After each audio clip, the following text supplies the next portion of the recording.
Monsters fascinate and terrify us. Monsters hide deep in the human imagination. In the ancient scripture, we're told that God created the great monsters, Leviathan, the great sea monster, and Behemoth, the great land monster. The prophet Isaiah referred to night monsters, and the prophet Jonah was swallowed by a great sea monster. The book of Revelation warns of the great seven-headed dragon. Through the centuries, the human imagination has created monsters like Bram Stoker's Dracula, a vampire who drinks human blood, or Mary Shelley's Frankenstein monster, a zombie-like creature constructed from parts of various cadavers, and Robert Louis Stevenson's Dr. Jekyll and Mr. Hyde, a story that reveals the demons within even the most sophisticated gentleman. As a child, I was entertained by the Gothic soap opera Dark Shadows and its sinister characters, the vampire Barnabas Collins, the witch Angelique, and the werewolf Quentin Collins.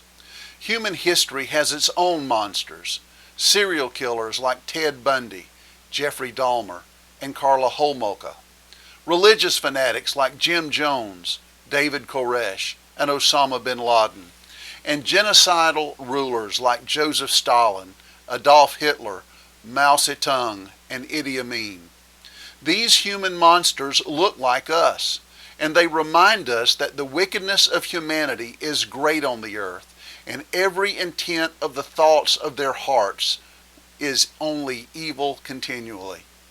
Human politics descends into the violence of war and terror. So let's return to the biblical story. In the Garden of Eden, we discover the first monster, the serpent who deceives the first humans. By the end of the Bible, the serpent has morphed into a great seven-headed dragon that threatens the whole earth. The great enemy of humanity in the Bible is Satan, the devil who prowls about the earth as a demonic predator seeking to devour its prey. The venom of this demonic monster infects humanity with sin. Novelist Frank Peretti has written that, quote, "Sin is the monster we love to deny. It can stalk us, bite a slice out of our lives, return again and bite again, and even as we bleed and hobble, we prefer to believe that nothing has happened.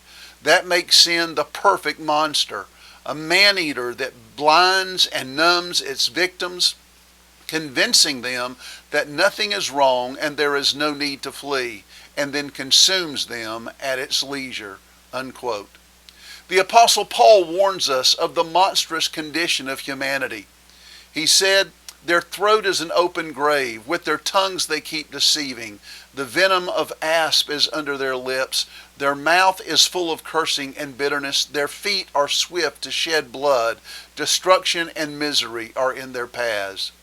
Even so, the gospel declares victory over the monsters that haunt and terrify humanity. Jesus Christ is the divine human warrior who delivers humanity. Whereas Satan is the deceiver of humanity, Jesus is the great I am, God. He is the way, the truth, and the life. Jesus is the light of the world who rebukes the dark influences of demonic powers. Whereas Satan is the tempter of humanity, Jesus is the divine human high priest who sympathizes with our weaknesses and through whom we have the confidence to draw near to God's throne of grace. Whereas Satan is the tormentor of humanity, seeking to demonize and terrorize us all, Jesus is the divine human exorcist who rebukes and casts away all demons with a single command. Whereas Satan is the accuser of humanity, Jesus is the divine human advocate who has given himself for the sins of humanity and continuously intercedes on our behalf. Jesus has declared his victory over all of the enemies of God. He said, "Don't be afraid. I am the first and the last. I am the living one. I died, but look, I am alive forever and ever, and I hold the keys of death and the grave." Jesus has triumphed over all the monsters that threaten God's creation. The Apostle John declared, "The Son of God appeared for this purpose, to destroy the works of the devil." And the Apostle Paul exclaimed that Jesus has disarmed the rulers and authorities and made a public display of them. The demonic monsters tremble at the sound of his name. Therefore we do not fear the terrors of the night, nor the evils of the human imagination. Rather, we submit to God, resist the devil, and remain confident that he will flee from us.